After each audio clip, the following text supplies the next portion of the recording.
నమస్తే, welcome to Abhinav Bharat. చిరిగిన బట్టలతో వంటికి మసి పట్టినట్టున్న ఒక కుర్రాడు యాపిల్ స్టోర్లో అడుగుపెట్టాడు. భుజం మీద పెద్ద సంచి మోసుకొచ్చాడు. ఏంటి అని అడిగేలోపే ఆ సంచిని ఫ్లోర్ మీద బోర్లించాడు. అది చూసిన సిబ్బంది ఆశ్చర్యపోయారు. మొత్తం చిల్లర నాణాలు. ఆ డబ్బు తీసుకొని తనకు కావాల్సిన యాపిల్ ఫోన్ ఇవ్వాలని కోరాడు. ఐఫోన్ కొనుక్కోవడం తన కళ అని, దానికోసం చాలా రోజులుగా భిక్షాటన చేసి వచ్చిన డబ్బును కూడబెట్టానని చెప్పాడు. అక్కడున్న సిబ్బంది గంటల పాటు శ్రమించి ఆ చిల్లర్ను లెక్క కట్టారు. 1,59,000 లెక్క తేలడంతో అతను కోరుకున్న ఐఫోన్ 15 Pro Max ఇచ్చి పంపించారు. ఆ ఫోన్ అందుకున్న కుర్రాడి ఆనందానికి అవధులు లేవు. దీనికి సంబంధించిన వీడియో బయటకు రావడంతో సోషల్ మీడియాలో వైరల్ అయింది. దీనికి నెటిజన్లు రకరకాలుగా స్పందిస్తున్నారు.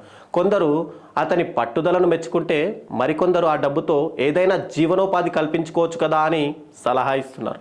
మరోపక్క ఆ కుర్రాడు ఆరోగ్యంగా ఎలాంటి ఇబ్బంది లేకుండా కనిపించడంతో అసలు అతను బిచ్చగాడే కాదని, ఇదంతా కావాలనే ప్లాన్ చేసిన వీడియో అని, ఇలాంటివి నమ్మాల్సిన అవసరం లేదని మరికొంతమంది కొట్టిపారేస్తున్నారు.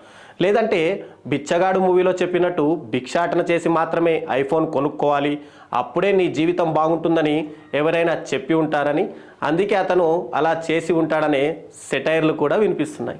నాయకులారా, మీ పనితనం మీ అధినాయకులకు తెలియజేయాలనుకుంటున్నారు. ప్రజలారా, మీ సమస్యలను మీ నాయకులకు తెలియజేయాలనుకుంటున్నారు. ప్రజా సమస్యల పరిష్కార వేదిక మీ అభినవ్ భారత్.